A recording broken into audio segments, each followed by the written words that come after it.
नमस्कार। मातृशक्ति और पितृशक्ति। सुबह मैंने एक वीडियो बनाई थी संवेदनहीनता पर कि इस देश के पतन का कारण इस संवेदनहीनता और स्वार्थ और व्यक्तिगत लाभ के लिए हम इस वैश्विक संस्कृति को नेतृत्व करने वाले आज कहाँ हैं। उसमें लगातार अखबार भरे पड़े हैं। उसी में मैं कह रहा था कुछ अधूरा रह गया, तो मैं दोबारा कुछ थोड़ा सा फिर इस पर प्रसंग बताता हूँ। मेरे यहाँ दूध लेके आते हैं दूधिया, उन्होंने एकदम 65 रुपये किलो पहले 60 था तो 5 रुपये बढ़ा दिया। मैंने उनसे पूछा भैया इतने रेट क्यों बढ़ा दिए तुमने? कहने सर लॉकडाउन जैसे ही लगा था, भूसे का 650 रुपये रेट था, लोगों ने तुरंत 1300 रुपये कर दिया। मैंने किसी से नहीं बोला, लेकिन जब कुछ दिनों बाद सरकार ने आदेश दिया कि भाई कोई ब्लैक मेलिंग कर रहा है, ज़्यादा ओवर रेट ले रहा है या इस तरह कर रहा है, तो उनको बताया तो थोड़ा उन्होंने डाउन किया, लेकिन बहुत ज़्यादा फिर भी नहीं किया। ऐसे ही सब्जियों का दर्शन हुआ, सब्जी भी लोगों ने एकदम बढ़ा दी, रेट बढ़ा दिए। ऐसे ही जो हमारी ये जो दवाइयाँ हैं, पीपी किट्स हैं, मास्क हैं, इन्हें कोस्टिंग से अकूत रेट पर बेचना शुरू कर दिया कि भाई वैश्विक आपदा है, देश संकट में है। भैया इस देश के लोगों, अगर ये संकट समझो ऐसे ही चलता रहा, ऐसे मान के चलो, मैं एक उदाहरण देता हूँ आपको, जैसा मैं बोलता हूँ अक्सर कि आप अगर किसी आदमी के साथ हो, किसी संगठन के साथ जुड़े हो या जिस देश में रहते हो, अगर उस देश पर संकट आ गया है तो उसको कैसे मैं कोरिलेट करने की कोशिश करूँगा, आप समझने की कोशिश करना कि जैसे समुद्र में जहाज़ चलता है, वो तूफान घिर जाता है, संकट में डोलने लगता है, तो उसमें सबसे पहले समुद्र में कौन कूदते हैं? जो चूहे 2-2, 3-3 किलो के हो जाते हैं, उन्हीं का ही राशन खा करके, और वे जैसे ही संकट होता है कूद के भाग जाते हैं, समुद्र में कूदते हैं, पता है वहाँ भी मौत है, लेकिन वो अपनी मनोवृत्ति दिखा देते हैं कि वे चूहे हैं, मतलब परस्त हैं, मौका परस्त हैं, उनके ऊपर वे गैर जिम्मेदार हैं। ऐसे ही अगर वे थोड़ा सब्र रख लें, भाई तुम इतने पले बड़े हो, मोटे हुए हो इस जहाज़ में रह करके, तो कुछ तो वफादारी दिखाइए, कुछ तो धैर्य रहे। हो सकता है भगवान से प्रार्थना करो कि भाई ये समुद्र के जो तूफान है शांत हो जाए। अगर नहीं होगा तो 2 घंटे बाद मर जाएंगे, सभी तो मरने हैं, तुम भी तो समुद्र में कूदे हो, वहाँ भी तो मौत ही है। नहीं सब्र रखते हैं। ऐसे ही हमारे देश के लोग इतने अधीर उस चूहे प्रवृत्ति के हैं कि विकट संकट में भी जोड़ना, परिस्थितियों को कैश करना, ब्लैकमेल में करके कितना रईस हो लोगे भैया। अगर ये आपदा चलती रही, अगर तुमने पैसे जोड़ लिए, गरीब आदमी 15 दिन में मर जाएगा, तुम 6 महीने में मरोगे, मौत तो तुम्हारी भी आएगी ना, कलंकित होकर मरोगे, देश की संस्कृति और देश का अपमान करके मरोगे। इतना भी नीचता नहीं होनी चाहिए।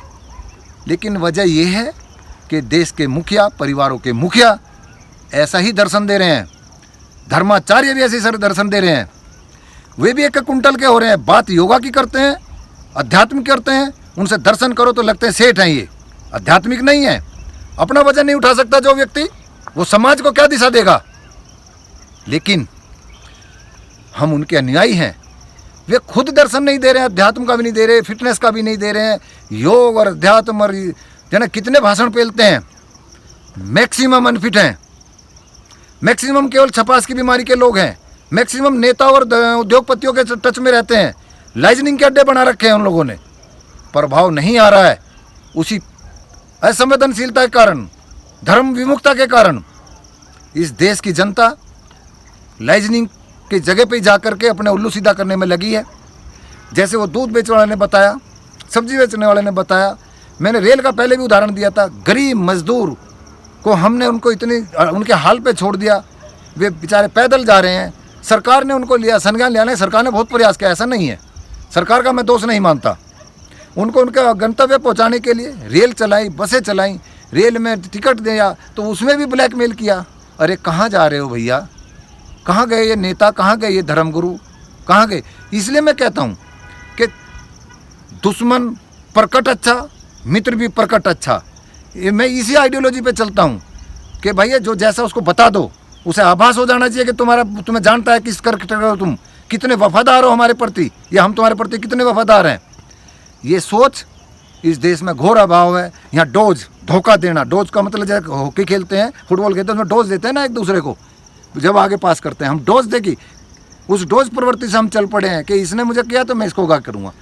सिद्धांतिक नहीं है, तो बड़ा कष्ट होता है कि भाई आज मतलब आप दूसरी आइडियोलॉजी में सुबह बोल रहा था कि 2 विचारधाराएं प्रबल हो रही हैं दुनिया में, वो इसी कारण हो रही हैं, इसी संवेदनशीलता के कारण हुई। तब भी मैंने कहता कि संवेदनशीलता कि वो देखो प्रकट तो है ना, वे उनका देखिए कहीं भी। अभी यही सहारनपुर की महिला बीमार हुई, उसके बच्चा भी गर्भ में था, वो हॉस्पिटल में यहाँ गुजर गई, मंदिर देश में या किसी में, यहीं के शमशान घाट में उसको मतलब दफनाया गया, जेसीबी से खोदा गया। अखबार में मैंने पढ़ा, कहीं प्रोटेस्ट नहीं हुआ, किसी मौलवी किसी मोहल्ले वासियों ने नहीं कहा कि भाई यहाँ क्यों दफना रहे हो, और तुम कहते हो हम उदारवादी हैं, हमसे अच्छे धार्मिक नहीं हैं।